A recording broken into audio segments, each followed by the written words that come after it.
Tea started with a single notification, one that froze me in place. Breaking news: disgraced financier Michael Reeves granted early release. I stared at the glowing headline on my phone, my pulse hammering in my throat. The coffee mug slipped from my hand, shattering across the kitchen tiles. 2 years. That's all it took for the man who'd tried to destroy me to walk free. 2 years for charm, money, and influence to buy redemption. I sank to the floor, fragments of glass glittering like shards of my past. For a long time, I couldn't move. Couldn't breathe. It was as if the world tilted back into a nightmare I'd already escaped. But nightmares have a way of finding you, especially when you're finally at peace. In the weeks that followed, Michael's name was everywhere again. Headlines, interviews, podcasts, all painting him as a changed man. The system was harsh. She ruined my life, but I forgive her. I only ever wanted my wife to stand by me. Each soundbite was a dagger. Each performance perfectly rehearsed. He had hired a publicist, appeared on talk shows, and even started a charity for victims of false accusations. The audacity made me sick. I tried to ignore it at first. I told myself that silence was power, that I had moved on, rebuilt, and that engaging with him would only reopen wounds. But the moment I saw a video of him giving an interview, smiling, wearing the same watch I'd bought him years ago, something inside me shifted. Because he wasn't just reclaiming his reputation. He was erasing mine. One morning, I found an envelope wedged under my apartment door. No return address. Just my name, handwritten in his unmistakable script. My hands trembled as I opened it. Inside was a single photo, a candid shot of me leaving my office 2 nights ago. And beneath it, a note. You built this life from my ashes. Let's see how well it burns. I felt the blood drain from my face. My breath came out shallow. It wasn't just a threat. It was a promise. By that evening, I was at Rachel's apartment, pacing across her living room. He's out, and he's watching me, I said, the letter crumpled in my hand. Rachel's eyes darkened. We're not letting him do this again. You hear me? You ended him once. You can do it again. I don't want to keep fighting, I whispered. I just want peace. She leaned forward, fierce and calm. Then finish it, Ava. This time, end it so there's nothing left for him to crawl back from. Her words lingered like the edge of a blade. That night, as I lay awake, I thought about the woman I had become. I wasn't the terrified wife he once manipulated. I wasn't even the broken survivor who clawed her way out of his lies. I was something new. Sharper. Smarter. Unafraid. If Michael wanted a war of narratives, I'd give him one. But this time, I wouldn't just expose him. I'd destroy the myth of him completely. The next morning, I began collecting pieces, quietly, methodically. I knew his habits. His arrogance. His hunger for attention. He'd left breadcrumbs in every interview, contradictions, falsehoods, smug smiles hiding desperation. I reached out to a few journalists, ones who'd once covered my story, but had since moved on. I fed them leads anonymously. Financial discrepancies. Fake charities. Manipulated court statements. Every fact was backed by hard evidence I'd kept hidden for years, just in case he ever tried to rise again. And he had. So now, I would make him choke on the very lies he built his empire on. 2 weeks later, the internet exploded. Michael Reeves' charity under investigation for fraud. Exclusive. Former associates reveal hidden accounts. Ex-wife's warning resurfaces. Was she right all along? Every outlet that once glorified his comeback now turned on him. He'd overplayed his hand, and I had pulled every invisible string. But it wasn't enough. Not yet. Because revenge wasn't complete until he knew it was me. The news about Michael's early release spread like wildfire through the city, and with every new article, my peace chipped away. People who once pitted me now whispered, maybe he really did change.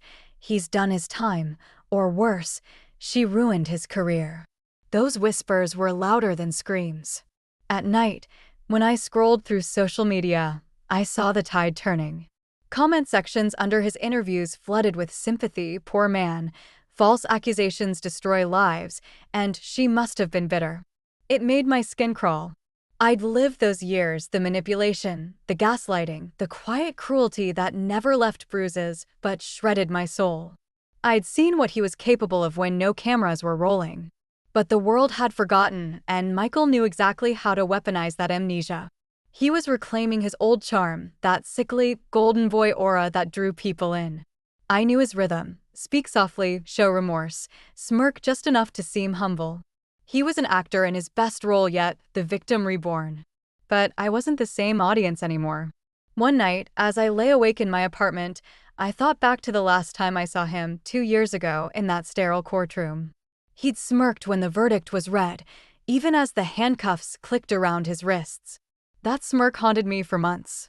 But seeing him on the screen now, smiling as if nothing had happened, made that old fire inside me roar to life. I got up, pacing the cold wooden floor, my heart thudding like a drum. Every instinct screamed, don't engage, don't let him pull you back in. But some wars don't end with silence. Some wars end only when the truth becomes too loud to bury. I decided that if he wanted to play this game again, I'd meet him on the same field, but I'd bring my own rules. 2 days later, the envelope arrived. It wasn't the first strange thing that had happened that week. I'd already noticed a black car parked across the street twice, headlights cutting through the night like eyes. But the envelope, that was personal. My name written in black ink. No address. No return stamp. Just Ava. I tore it open. My breath caught somewhere between fear and fury. The photo inside was grainy but unmistakable me, leaving my office late at night. My scarf, my posture, even the way I held my phone, all frozen by someone watching. The note beneath it was short, written in the same smug scrawl I used to see on love notes and grocery lists. You built this life from my ashes. Let's see how well it burns. For a second, I couldn't breathe. I felt my heart lurch, the edges of my vision blurring. The past was back, not as a ghost, but as a shadow stepping into my present. I wanted to call the police. But then I remembered, Michael had always been careful. He never crossed lines that left evidence. He was the kind of man who could walk into a storm and come out dry. I wasn't going to let him corner me again. Not this time. When I showed the letter to Rachel, she didn't say anything at first. She just stared at it, her jaw tightening. He's trying to scare you, she said finally. He wants you to panic. I know. Then don't give him what he wants, she continued. You've already beaten him once. Do it again, but this time, make it permanent. Her words planted a seed, dangerous, tempting, and thrilling. That night, as rain lashed against my windows, I sat in the dark and opened my old laptop, the one I hadn't touched since the trial. In a hidden folder, buried beneath layers of encryption, I'd kept copies of everything: emails, bank statements, photos, voice recordings. Proof of who he really was. Back then, I hadn't released them all. I'd stopped when I thought the legal system had done its job. But justice had a way of growing soft when money whispered in its ear. Now, I wasn't looking for justice. I wanted ruin. I began quietly.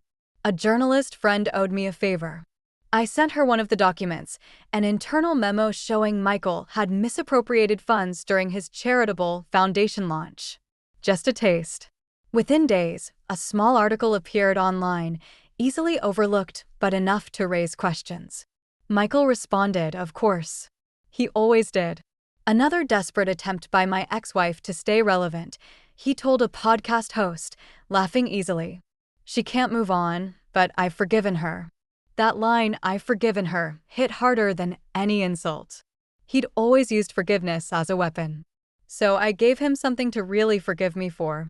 I fed the media more, anonymously, surgically. Hidden bank accounts. Shell companies.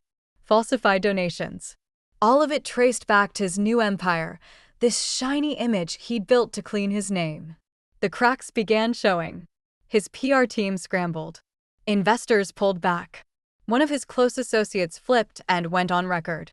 And when the first major outlet ran the story, complete with screenshots, statements, and proof, I sat on my couch, watching his world unravel. He went live on Instagram that night, ranting about betrayal, about lies, about a witch hunt. But beneath the anger, I saw it. The same flicker of panic I'd once seen when his mask slipped. It was back. And this time, it was mine to control. But revenge is never clean. One night, I got a message from an unknown number. "You think this ends with me?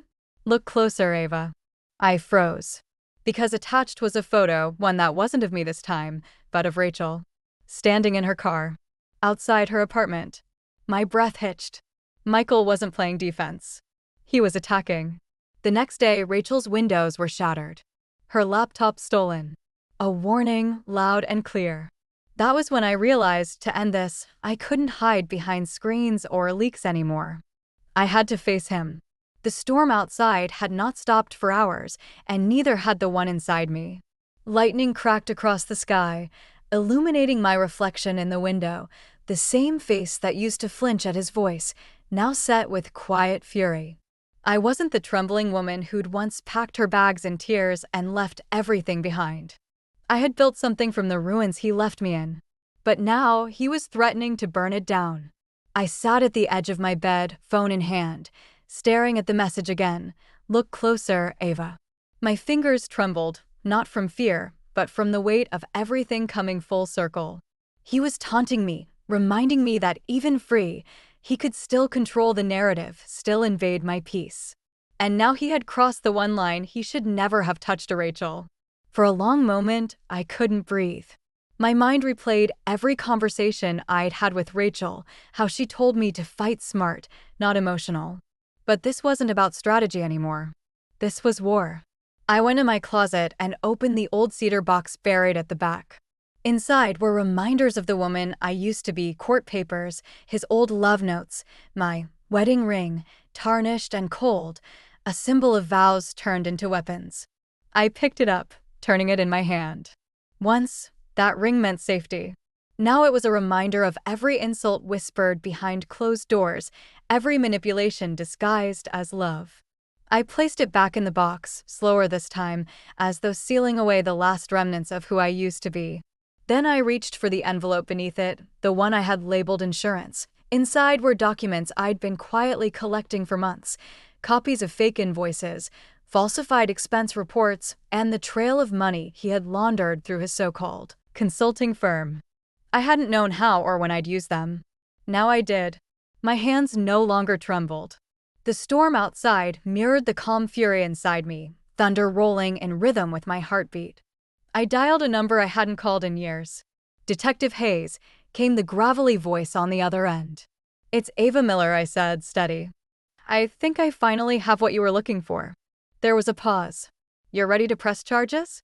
I looked at the papers on the bed, my ex-husband's signature scrawled across lie after lie. "No," I said softly. "I'm ready to end this." That night, I didn't sleep.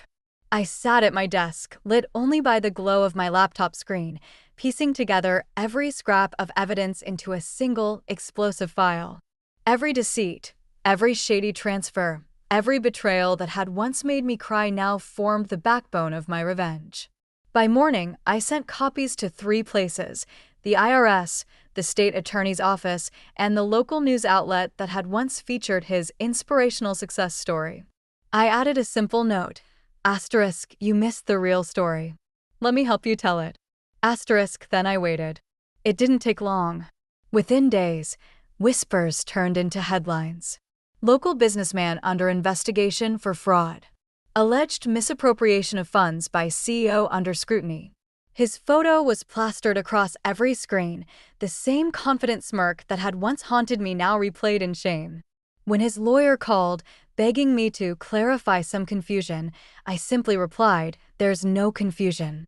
Just consequences." But I wasn't done. He still had what he valued most, his reputation. And I wanted to take that too. Rachel helped me organize a charity gala through my foundation, an event his company had once refused to sponsor. He showed up, desperate to salvage connections. I greeted him with a smile that was sharper than any knife. Cameras flashed as I extended my hand, the perfect image of grace. "Nice to see you again," I said, my voice silky and even. He leaned in, whispering harshly, "You think this will stop me?" I tilted my head. "No, this will." Behind me, The event screens lit up with a slideshow, not of donors, but of leaked documents and recordings. His voice, his lies, his signatures. The crowd gasped, journalists scrambled, and in that moment, his empire crumbled in front of the very people he once used to humiliate me. He stormed out, red-faced and trembling. I stood there, the applause of justice ringing faintly behind me. Later that night, I found him waiting outside my car, rain pouring around him. His suit was drenched, his eyes hollow. "Ava," he said, his voice cracking. "You've ruined me." I looked at him for a long moment, feeling something unexpected, not satisfaction, not pity, but peace. "No," I said quietly. "You ruined yourself." I just turned on the lights. I drove away, headlights slicing through the rain, each mile taking me further from the past he tried to chain me to. For the first time in years, I wasn't running from something, I was running toward my future.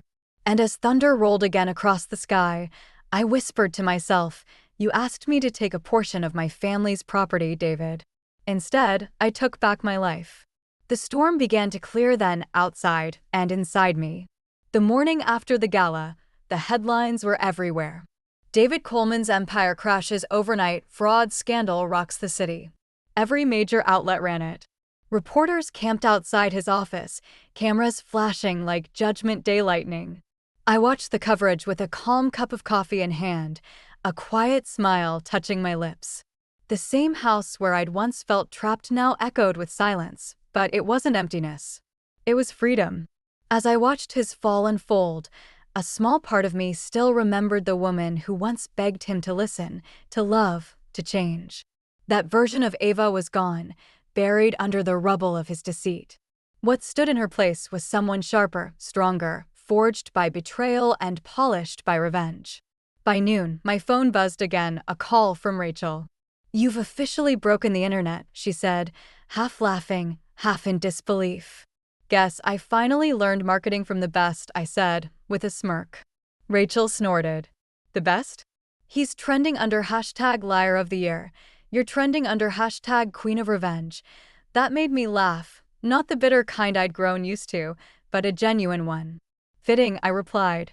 But beneath the laughter, I knew the war wasn't over. Men like David didn't surrender, they schemed. Later that afternoon, my attorney, Martin Gray, called me into his office. He was a meticulous man, with silver hair and an even sharper memory. "Ava," he said, sliding a file across his desk. "He's trying to claim emotional distress. Says your actions caused him financial and psychological damage." I raised an eyebrow. "So, he's suing me for exposing the truth?" "Essentially," Martin said dryly. "But don't worry. He doesn't have a case. You played it perfectly legal. Every document you submitted was verified and traceable. If he pushes this, he'll only dig himself deeper." I leaned back in the chair, exhaling slowly. Then let him dig. Over the next few weeks, I became something I never expected, the face of quiet resilience. Women I'd never met messaged me online, thanking me for standing up to manipulation, for proving that silence isn't strength. Their words touched something deep inside me. I started using my foundation, once meant for small community projects, to fund scholarships for women starting over after divorce or financial abuse. Every story reminded me that revenge wasn't just about destruction, it could also be about rebuilding.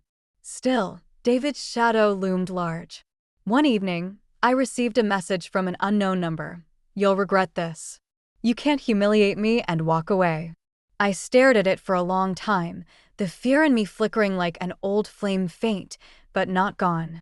Then I saved the number, forwarded it to Martin, and deleted it. 2 days later, he was served with a restraining order. But life has a way of writing its own poetry. While David's empire crumbled, mine quietly rose. Investors who had once ignored me began reaching out, impressed by my vision and transparency. I wasn't just surviving, I was thriving. Months later, I stood on a stage at a women's entrepreneurship conference, my name displayed behind me in bold letters, Ava Miller, founder of Phoenix Rise Foundation. The audience applauded as I spoke about resilience, ethics, and how truth can outlast even the loudest lies. In the front row sat Rachel, beaming with pride. And in that crowd of hundreds, I saw faces filled with hope, the kind of hope I once thought I'd lost forever. After the speech, as I walked backstage, a familiar figure waited for me, David. But this time, there was no arrogance in his stance. His suit was wrinkled, his eyes sunken. He looked like a man who'd lost not just money, but meaning.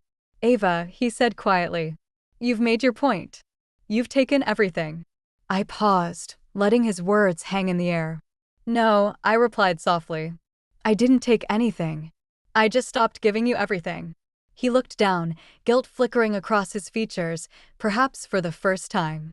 "I loved you once," he murmured. I met his gaze steadily. "No, David. You loved control. You called it love because it made you feel powerful." He swallowed hard, then turned to leave. I watched him go, a figure fading into the crowd. For the first time, I didn't feel anger or triumph, only peace. He was finally where he belonged, behind me.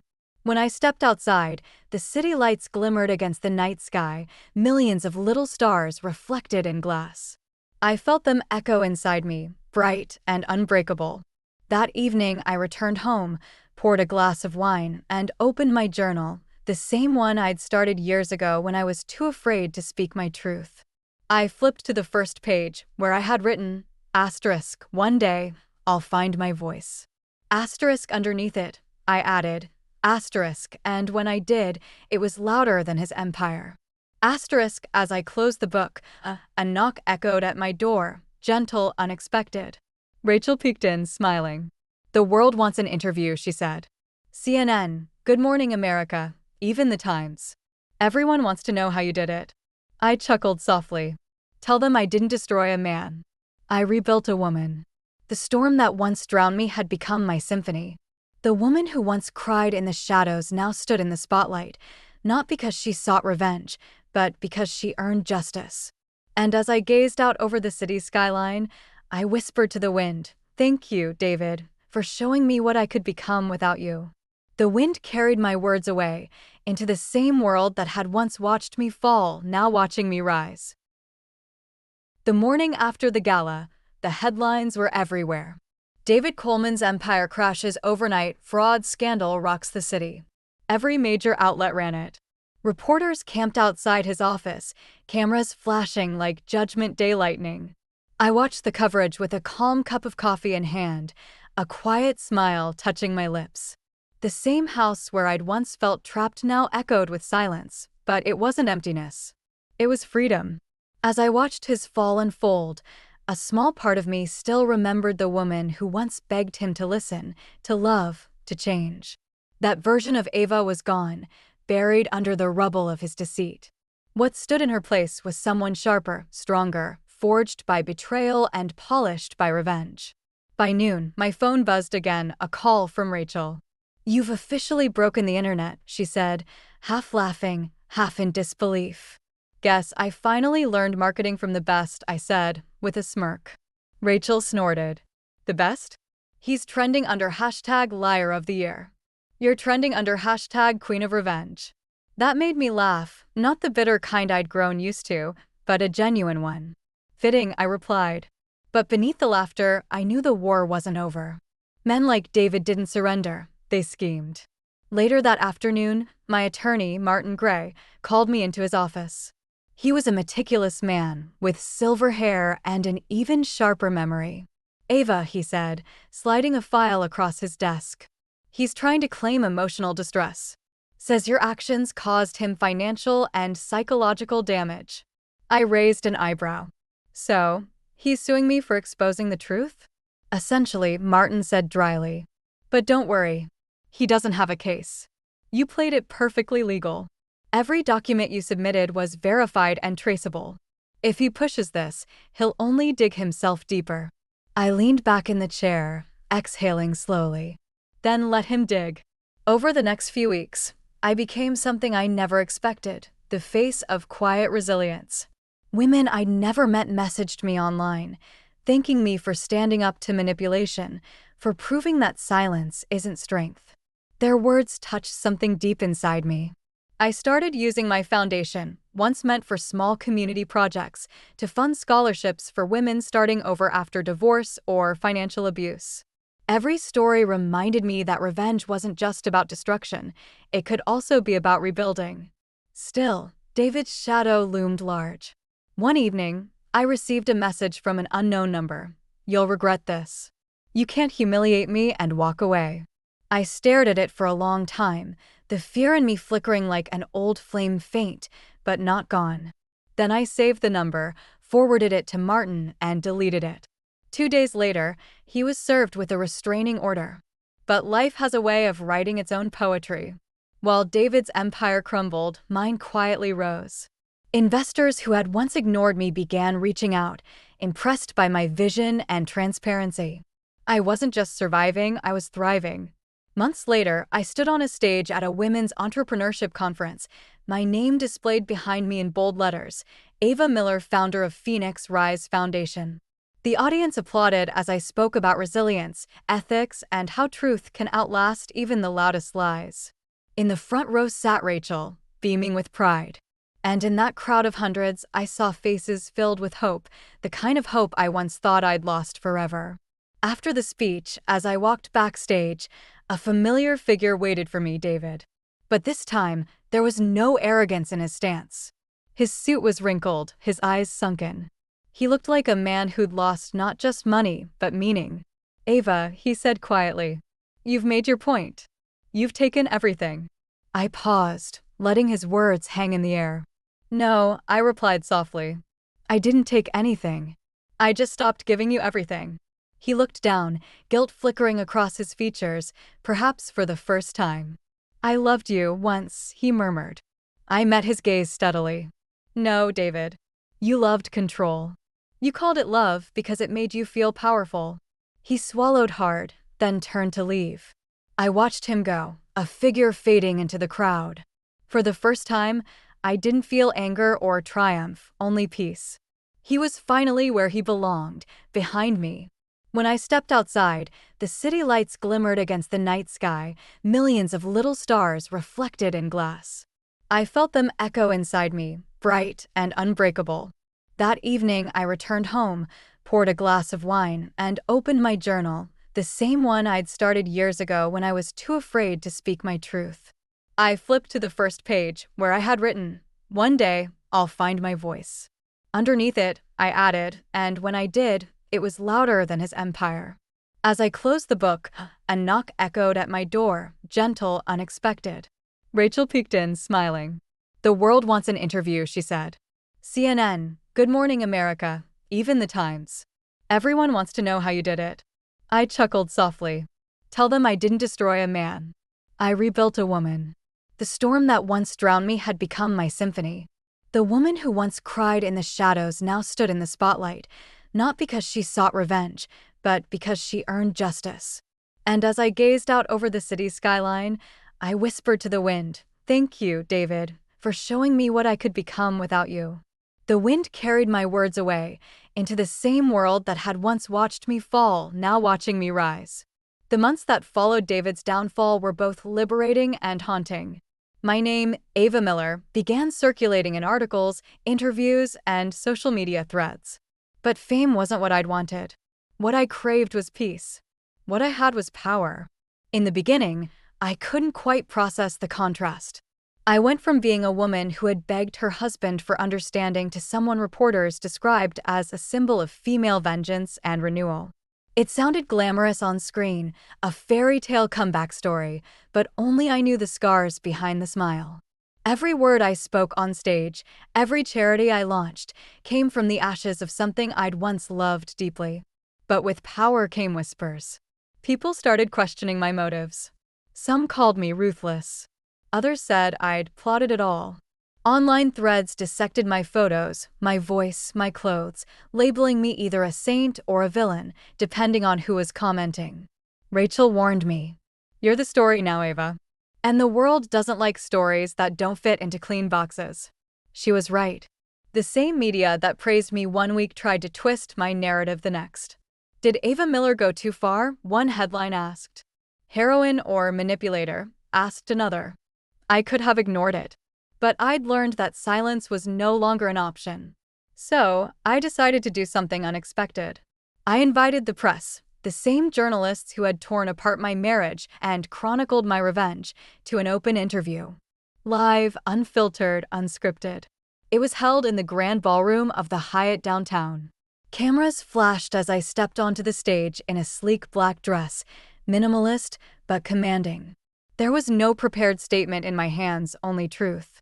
I didn't destroy a man, I began, my voice steady, echoing through the hall. I revealed one. Murmurs rippled through the audience. I didn't leak private information. I shared public truth. Everything you saw was documented, verified, and legal. What you call revenge was simply transparency. And transparency terrifies those who thrive on deception. I paused, letting the words settle. The cameras zoomed in, hungry for emotion. I loved a man who believed loyalty was a weakness. I trusted him until that trust became my cage. And when he demanded I betray my own family for his gain, that's when I realized I was no longer his wife. I was his investment. The room went silent. I walked away with nothing, I continued. But what he didn't understand is that when you take everything from a woman, her pride, her love, her home, she becomes unstoppable. Because she has nothing left to lose. The crowd erupted into applause. Even the reporters, seasoned cynics, clapped. The live stream went viral within hours. #ReclaimYourVoice began trending globally. Women from every corner of the world started sharing their stories, the betrayals they endured, the courage they found, the freedom they built. I had wanted justice. Instead, I sparked a movement. But not everyone was happy about that. Late one evening, after another long day of interviews and emails, I returned home to find my front door slightly ajar. My heart froze. I stepped inside cautiously, calling out, "Hello?" No answer. Then I saw it, a single red envelope lying on my kitchen counter. No postage. No handwriting. Just a gold seal pressed into the flap. I opened it carefully.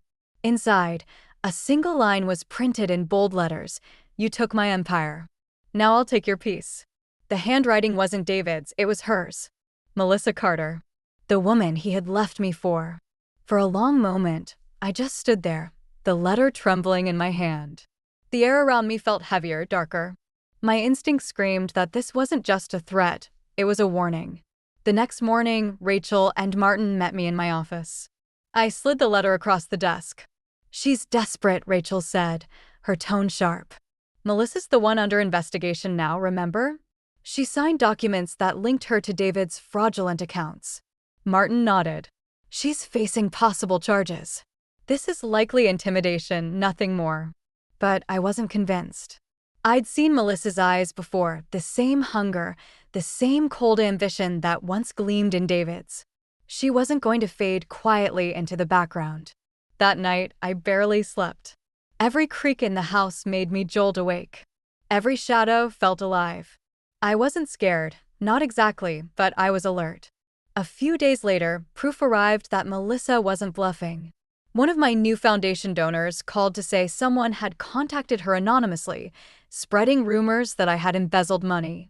Then my social media was flooded with fake screenshots, edited photos, twisted accusations. They wanted to taint my name, to make the world doubt me again. For a brief moment, I felt the old panic returning. That helpless, trapped feeling from years ago. But then I remembered something my mother once said: the truth doesn't need to shout. It just needs to survive long enough to be seen. So I didn't fight back with anger. I fought back with facts. I held another press conference, not defensive, but deliberate. I laid out every account, every audit, every transaction from the foundation, made fully public for transparency. Within days, the false allegations collapsed under their own weight. The reporters who doubted me now praised my clarity. Melissa and David, meanwhile, were left grasping at rumors and each other. I had taken away their most powerful weapon, credibility. But in doing so, I gained something far greater: control over my own story. When the storm finally passed, I stood alone in my office one evening, watching the city's skyline fade into the horizon. My reflection in the glass no longer looked like the broken woman from years ago. It looked like someone who had rebuilt herself, not from anger, but from truth. And yet, deep down, I sensed that this was not the end. Melissa had lost her footing, but she wasn't finished. Her silence in the weeks that followed felt too intentional, too calm, like the stillness before another strike. As I poured myself another cup of coffee, my phone buzzed again. A new message. No name, no number. Just one sentence. If you think the game is over, you've never really known me. My fingers tightened around the phone, but this time, I didn't feel fear. Just anticipation. Because now I knew how to play. The city lights shimmered outside my window like 1,000 secrets waiting to be uncovered. My reflection stared back at me, half lit by the glow, a woman no longer naive, but not entirely unscarred. The letter from Melissa sat on my desk under a paperweight, as if pinning down a ghost. I couldn't stop replaying that single line, "You took my empire. Now I'll take your peace." There was something surgical about her threat, precise, elegant, venomous. I recognized the handwriting of a woman who didn't lash out in rage. She planned. She waited. Rachel called again the next morning, her voice clipped. "Ava, I had a security sweep done around your home. No break-ins, but someone's been parked down your street every night this week. Same black BMW. No plates." My stomach tightened. "You think it's her?" Rachel hesitated. "She's capable of anything right now. You humiliated her in front of the same people she used to manipulate. She's not going to just fade." I stared at the letter again. "Then we'll make sure she can't come near me or my company." But despite the bravado in my voice, sleep became a luxury. I'd close my eyes and hear echoes of laughter that wasn't mine of David and Melissa, back when I'd first discovered their affair. It was strange how betrayal didn't end when the relationship did. It lived on in the pauses of silence, in the paranoia of the next betrayal. 2 weeks later, my assistant, Nina, entered my office with a pale face. "Ava," she whispered, "Channel 8 just released a segment. You should see it." I turned to the TV in the corner. The news anchor's voice filled the room. Questions arise about the financial legitimacy of the Miller Foundation, following anonymous allegations claiming misuse of donor funds. My blood ran cold. They'd done it. Melissa had leaked something, fabricated evidence, twisted numbers. Within minutes, my phone exploded with calls, notifications, and messages. My team scrambled, my investors panicked. The headlines spread faster than truth ever could. Rachel and Martin rushed in, each holding folders, faces taut with frustration. "We knew this was coming," Martin said. "But she's gone further than I thought. She's using old company data, probably stolen by David before the divorce." I clenched my jaw. Then we show her what real exposure looks like. The next 48 hours blurred into chaos, emergency board meetings, damage control, live interviews. I spoke with composure, but behind every word was fire. My voice on television was calm, confident, but my hands under the table trembled. I was exhausted, not just from fighting her lies, but from realizing how much energy revenge demanded even after victory. By the third night, I sat alone again, staring at the skyline, thinking about everything I'd lost and what I'd gained. When I'd first married David, I thought wealth and status would protect me. When I lost him, I thought revenge would heal me. Now, sitting in my own glass office, I realized both were illusions. Peace doesn't come from winning. It comes from ending the war within. But Melissa wasn't ready to let go. The next morning, as I stepped into the lobby of my building, I froze. Someone had plastered dozens of photos across the marble walls, photos of me from years ago. Me crying in court. Me leaving the hospital after my mother's death. Me sitting alone in my car after signing the divorce papers. And across each photo, written in bold red paint, "She destroys everyone she loves." The security guards rushed to tear them down. Cameras flashed. Employees whispered. I felt exposed all over again, as though someone had ripped open every scar I'd spent years concealing. Rachel arrived within minutes, furious. "She's unhinged. We're filing a restraining order. I'll handle the press." But I shook my head. "No, not this time. Ava, I'm not hiding. Not again." For years, I'd lived under the control of people who weaponized my silence, David with his manipulation, Melissa with her fear tactics. This time, I'd turn their own spectacle against them. So that night, I walked into a live primetime interview. No script. No PR team whispering cues. Just me raw, unfiltered. The host started gently, but I cut him off mid-question. "You want to know the truth?" I said, staring straight into the camera. "Here it is. A woman is labeled vindictive when she refuses to stay broken. She's called manipulative when she plays the game better than the men who wrote the rules." The audience fell silent. I didn't ruin anyone's life. I revealed what they did to mine. I built something honest out of betrayal. And if the world wants to call that revenge, then maybe it's time we redefine what revenge really means. The interview went viral overnight. My words echoed across social platforms, stitched into videos, quoted in podcasts. Millions of women shared it with captions like, "This is what strength sounds like." Within days, the fake allegations crumbled. The bank records Melissa forged were traced back to her. The police opened an investigation into cyber harassment and property damage. Her name was no longer whispered in boardrooms, it was printed on warrants. When the call came that she'd been arrested, I didn't feel joy, just quiet relief.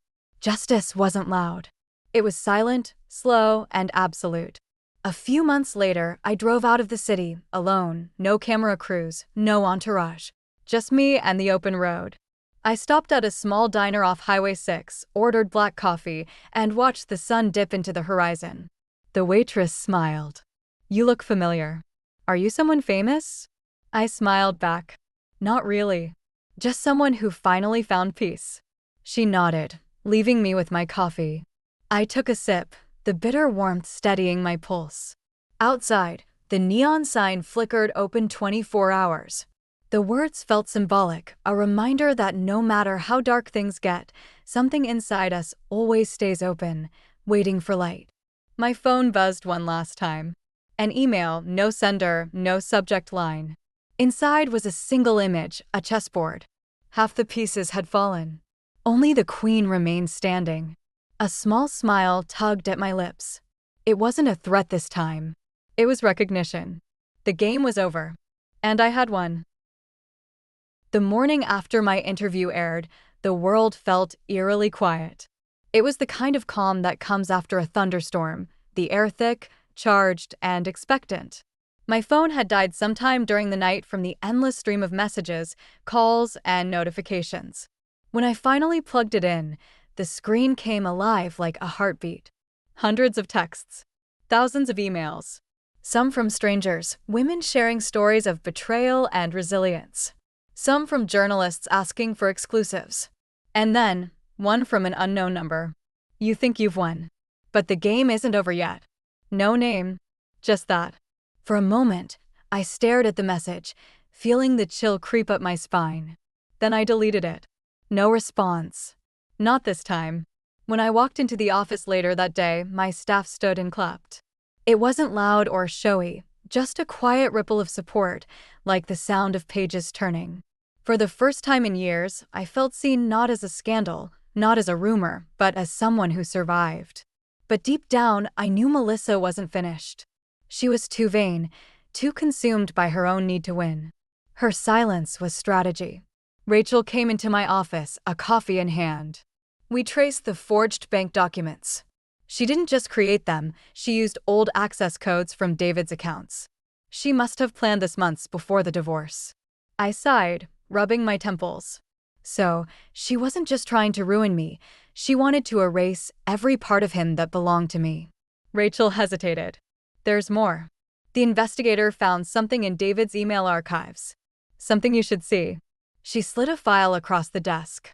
My hand shook slightly as I opened it. Inside were printed emails between David and Melissa, dated 6 months before I even discovered the affair. In them, he didn't just confess his love for her. He outlined how they'd manipulate my assets, how he'd convince me to sell part of my company, divert funds, and eventually frame me for mismanagement to justify taking over. Reading those words was like swallowing glass. Every sweetheart and my love felt like a knife carved with intention. I looked up at Rachel, my voice quiet but steady. He didn't just betray me emotionally. He tried to destroy me financially. Rachel nodded. But now we have proof. For days after that, I couldn't sleep. I'd sit by the window at night, watching the city pulse beneath me. Somewhere out there, Melissa was plotting. Somewhere out there, David was probably panicking. And somewhere deep inside me, something had shifted, not anger this time, but a kind of cold focus. I'd already survived their deceit. Now, I would make sure they lived with the weight of their own actions. By week's end, my legal team filed a countersuit, not just for defamation, but for fraud, identity theft, and conspiracy. The story exploded again across the media. Only this time, the narrative had changed. Headlines read, CEO fights back, betrayed wife exposes ex-husband's corruption, revenge or justice. The woman who refused to be erased, within days, David's company's stock plummeted. Sponsors pulled out. His board called for an emergency meeting. Melissa vanished from public view. No posts, no sightings, just silence. But silence, I've learned, is never peace. It's preparation. A week later, as I walked to my car late at night, I noticed something off, the faint smell of perfume in the air. Her perfume. The same one I remembered from years ago, clinging to David's shirt. A haunting floral mix of jasmine and smoke. I froze, my keys tight in my hand. Melissa? I called softly. No response. Then the sound of a camera shutter. I spun around. No one. Just shadows stretching under the dim parking lot lights. I got in my car and locked the doors, heart hammering. As I drove off, my phone buzzed again. One new message. A photo of me from seconds ago, standing by my car, looking terrified. I pulled over, trembling. My first instinct was to call Rachel, but something inside me stopped. I took a deep breath, steadied myself, and whispered, "Not again." That night, I called a private investigator. Not for protection, for pursuit. I wasn't going to live in fear anymore. Over the next few weeks, the investigator traced digital trails, credit card receipts, hidden calls. What he found made my blood run cold. Melissa had been living under a new alias in Los Angeles, using stolen money from David's offshore accounts. She was planning to disappear completely, but not before one final act, ruining me in court. What she didn't know was that I had something far stronger than her lies. I had her confession, her fingerprints on the fraud, her trail of manipulation. The day of the final court hearing, she arrived dressed like a widow, all black, veil, and crocodile tears. She spoke softly, with trembling lips, painting herself as the victim of my vindictive campaign. But when my attorney played the recordings, her own voice orchestrating the entire scheme, the courtroom fell silent. Her mask cracked. I'll never forget the look on her face, not anger, not even fear. Just realization. The endgame she'd started had turned against her. David sat 2 rows behind her, pale and sweating. For once, neither of them spoke. When the judge ruled in my favor, ordering them both to repay damages and freezing their remaining assets, I didn't smile. I simply closed my notebook and stood up. As I walked past them, I stopped just long enough to whisper, "You should have never underestimated a woman who knows the rules better than you." Melissa looked up, her eyes hollow. "You'll regret this." I leaned closer, my voice calm. "No. I already did my regretting years ago." Outside the courthouse, cameras flashed. Microphones extended. But this time, I didn't need to perform. I just said the truth. They tried to bury me, but they didn't know I was the soil, not the seed. The crowd erupted. The quotes spread everywhere. Months later, when their assets were auctioned off, I bought one item anonymously, Melissa's penthouse. I renovated it, turned it into a domestic violence resource center. A place for women who had nowhere else to go, just like I once did. On opening day, I stood in the lobby, sunlight streaming through the glass, and felt something I hadn't felt in years, not revenge, not power. Closure. And as I left, I passed a mirror near the elevator. For the first time, I saw myself not as the woman they tried to destroy, but as the woman who rebuilt herself from their ruins. I wasn't their victim anymore. I was their consequence. Weeks passed since the courtroom victory, but peace didn't arrive the way I expected it to. It was quieter, heavier, like standing in the echo of a storm. The media had moved on to new scandals, new victims, new villains. Yet, my story lingered like smoke that refused to fade. Every time I opened my email, there were letters from strangers. Women thanking me. Men apologizing on behalf of those who never would. A few even confessed their own secrets, as if my story had opened a door they'd been too afraid to touch. I should have felt complete. I'd won. The lies were exposed. The people who'd tried to destroy me were facing the same darkness they'd once thrown me into.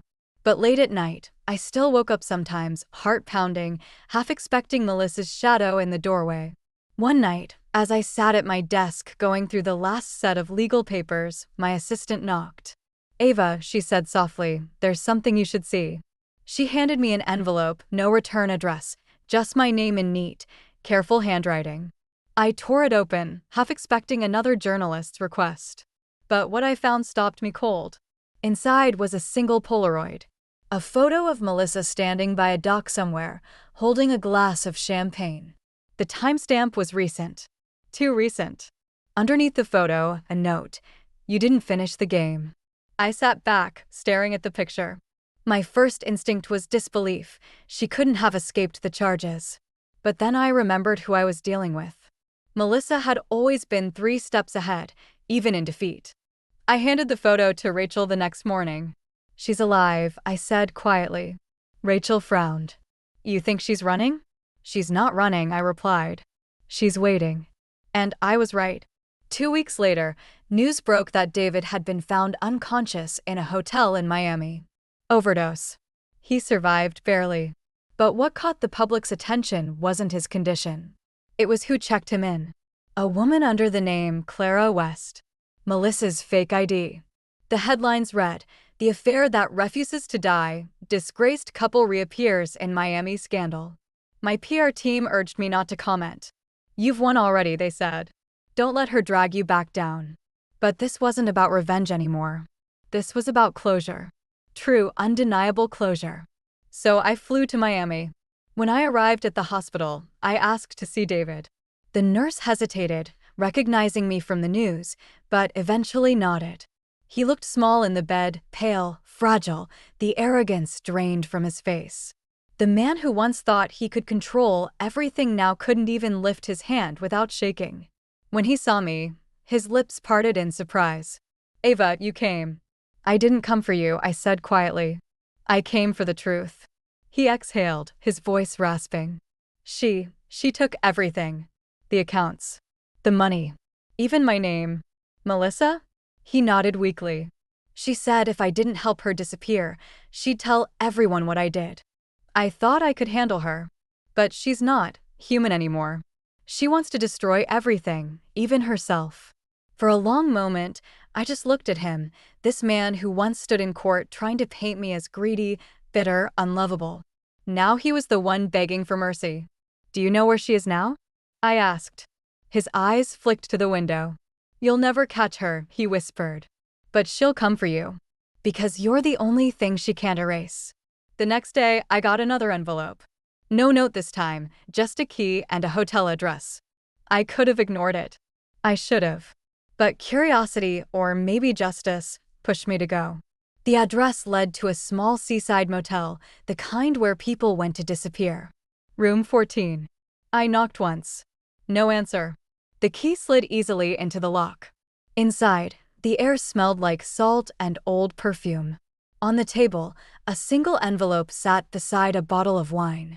I recognized the handwriting instantly. "You think you've won, Ava. But winning and surviving aren't the same thing. You took everything from me, my name, my reputation, my future. So now, I'll take yours." My chest tightened. I looked around the room, her suitcase, her shoes, her coat, but no sign of her. Just one window open, the curtains fluttering in the sea breeze. I stepped closer. Down below, on the beach, a woman in black stood watching the waves. Her hair whipped in the wind. She didn't turn around, but I knew it was her. Melissa. For a brief second, I thought of running down there. Of ending it. Of demanding to know why she couldn't just let it go. But then, something inside me shifted. She wasn't worth the chase anymore. She wanted me to follow, to step back into her chaos. to give her the attention she needed to survive. But I wasn't that woman anymore. So instead, I turned, walked out, and closed the door behind me. When I reached the parking lot, I called Rachel. "She's alive," I said. "But she's already lost. She just doesn't know it yet." After that day, I never heard from Melissa again. Some say she fled the country. Some say she changed her name and started over. But the truth? I didn't care. Because I did start over. 6 months later, my company launched a new initiative, a mentorship program for women rebuilding their lives after betrayal and financial abuse. We called it the Phoenix Project. It wasn't about revenge anymore. It was about resurrection. The first time I spoke at one of the events, standing in front of hundreds of women who had once been broken just like me, I finally understood something. You don't win by destroying the people who hurt you.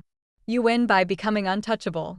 And as the lights dimmed and the crowd applauded, I felt peace, real, deep peace for the first time.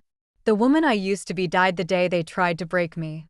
The woman I became was born from the ashes they left behind. The night I found the photograph of Melissa changed everything.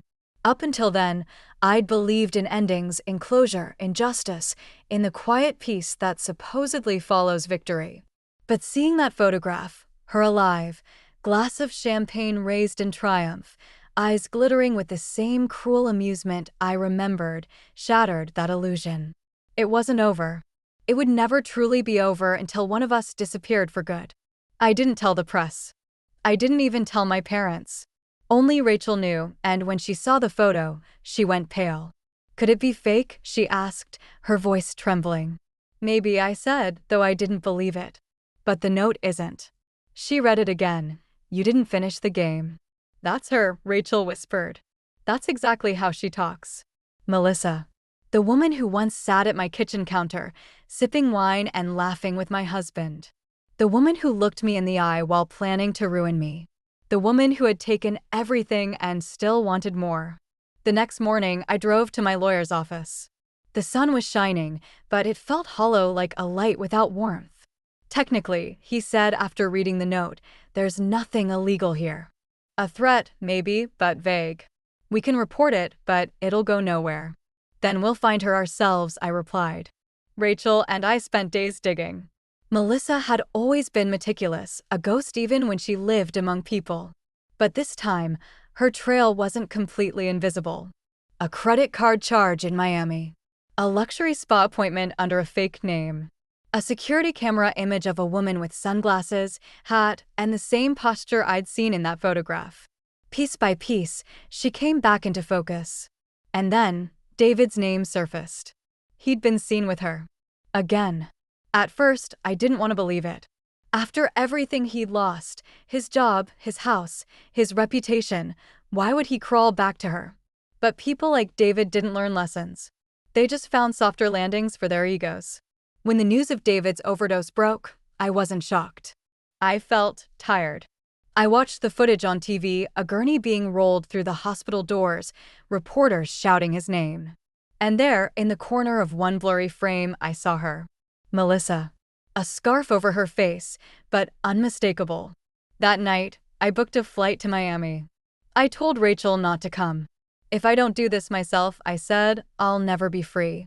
The hospital was cold and white, smelling of antiseptic and regret. When I entered David's room, he looked more like a ghost than a man. His hair was unkempt, his face drawn, eyes bloodshot. He tried to smile when he saw me, a broken, pitiful attempt. "Ava," he croaked. "You came." "I came for answers," I said. He coughed, voice hoarse. She took everything. She said we'd start over. But she drained my accounts, disappeared. I tried to stop her." I looked at him for a long moment. "You didn't try to stop her. You tried to own her, just like you tried to own me. And she turned out to be better at your game." His eyes welled with tears. "You don't understand. She's not done with you, Ava. She says you humiliated her, made her look small."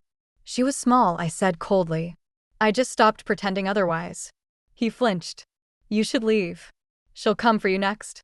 When I left the hospital, the Miami air was thick and humid, heavy with the scent of salt water and something more, unease.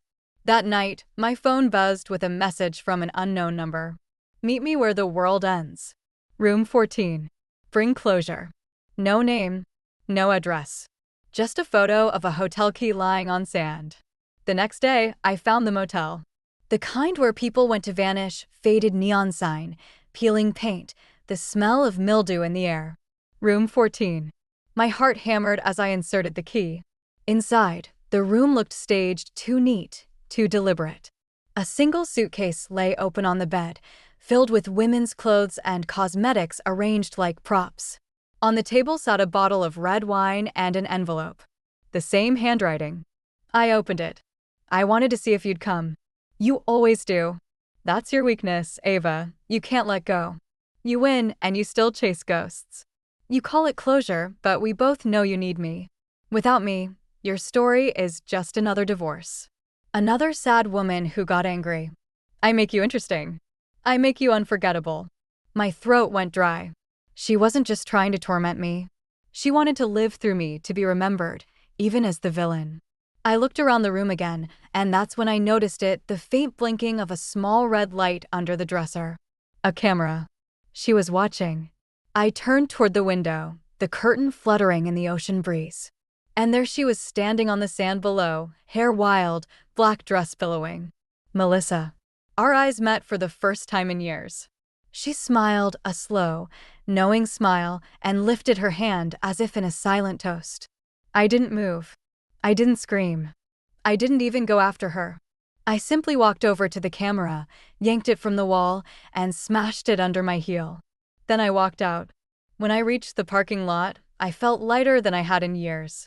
The air didn't feel suffocating anymore. For the first time since this nightmare began, I realized something profound. Her control only existed as long as I reacted. Melissa thrived on attention, chaos, and fear. I had finally taken those away. Weeks later, I got another envelope, this time from an anonymous sender. Inside was a newspaper clipping, "Unidentified woman found at sea. No foul play suspected." The picture was blurry, but the bracelet on the wrist looked familiar. Melissa's. I sat in silence for a long time, staring at it. I didn't feel triumph or relief. Just a strange, quiet sadness. She'd been evil, yes, but also lost. A person who could only feel alive when destroying others. And maybe, finally, she'd run out of people to destroy. 6 months later, the Phoenix Project launched. Hundreds of women gathered in the grand ballroom, survivors, fighters, dreamers. The kind of women society often dismissed until they rose stronger than before. When I walked onto that stage, cameras flashing, I saw my reflection in the glass wall behind the audience. The woman looking back wasn't the same Ava who once cried on the kitchen floor, begging her husband to love her. She was calm, composed, untouchable. I once thought revenge was the only way to heal, I told the crowd. But revenge is just another cage, one that looks like justice until you realize it's still built out of pain. True victory is when they can't touch your peace anymore. The crowd erupted in applause. Some cried. Some stood. As I stepped off the stage, Rachel hugged me. She'd hate this, she whispered. I smiled faintly. That's why I love it. That night, as I walked alone through the quiet city streets, a soft wind brushed my hair. I passed a reflection in a store window, and for a split second, I thought I saw her standing beside me. Melissa. But when I turned, there was no one there. Just the faint sound of waves somewhere far away. And for the first time in years, I didn't feel fear.